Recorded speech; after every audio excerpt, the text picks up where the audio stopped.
Please give me another chance. And But you begged me when you were here before. Yes, ma'am. You stood there and did just what you're doing right now.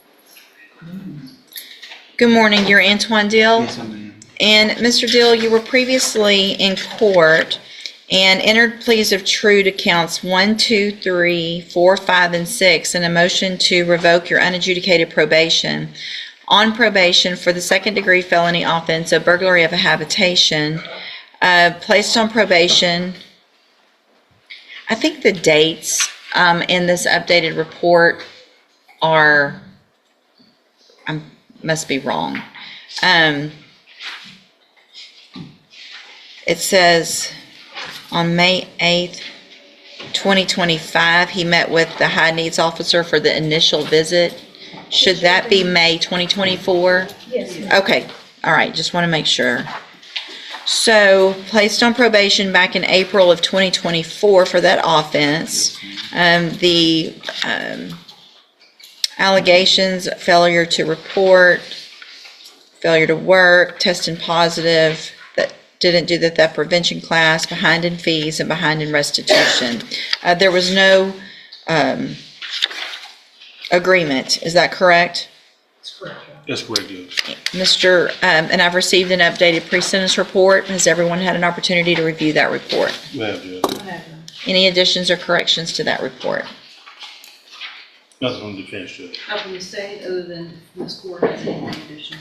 Okay. I would like to hear from. Thank you, ma'am. Go ahead, Mr. Lewis. Judge, this situation from talking with my client as well as members of his family is definitely one that his substance abuse issue is something that he definitely needs to address. He's willing to, he understands that that's, definitely been in his way as far as definitely trying to complete this probation successfully.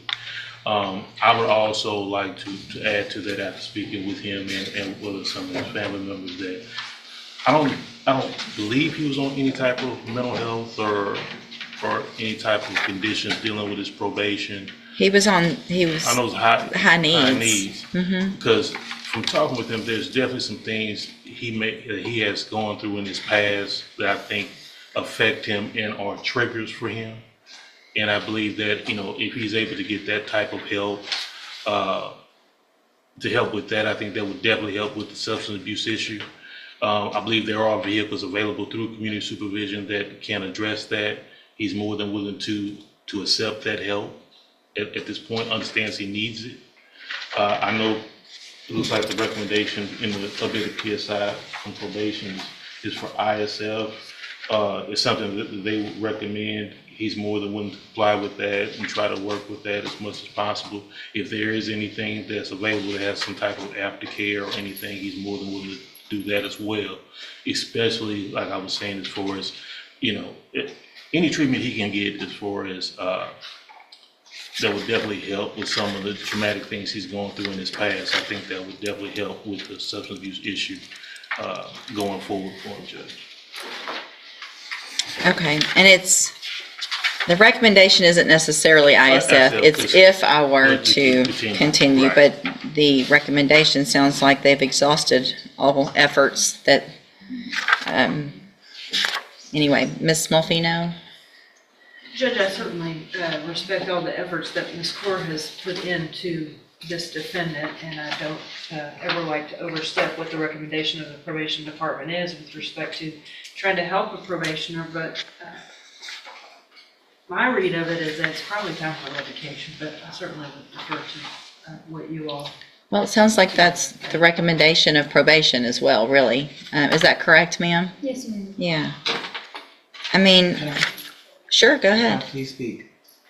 I have made a lot of mistakes in my life. I really have.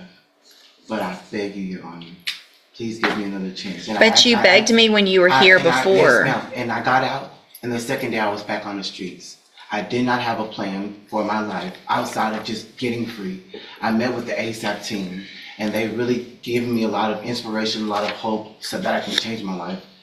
Granted, Ms. Court has done an amazing job as my supervisor, and I apologize to her profusely, but I am not someone who wants to waste away in a jail cell. I Well, am someone who so wants to. here's the thing, Mr. Dill.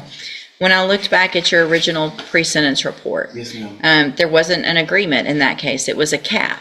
And the reason for that cap is because you already have felony criminal history. Yes, ma'am. You've already had 2 felony probations that were both revoked. Yes. And then I gave you probation again because you stood there and did just what you're doing right now.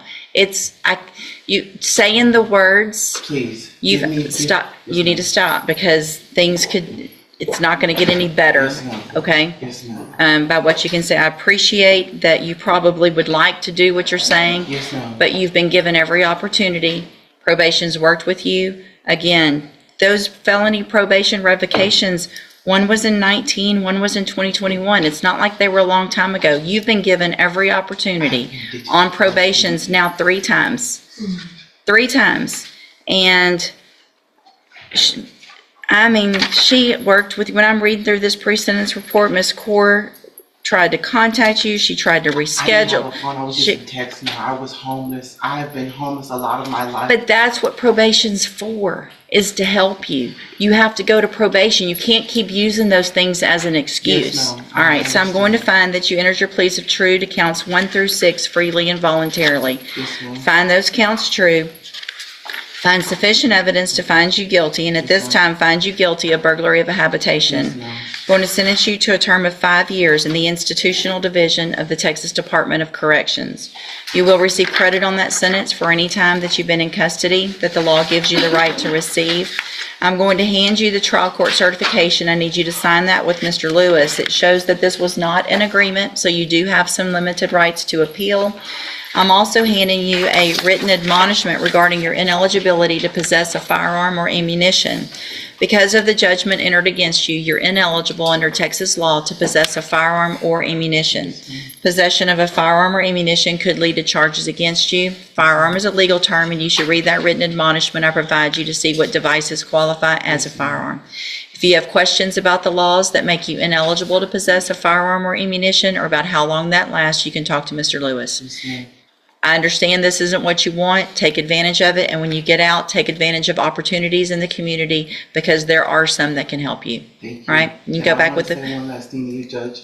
I will change my life. I hope so, I for will. you. For me. Yeah, I hope so. I really Yes, ma'am. truly do. Yes, All ma'am. right, sign that document, please, sir.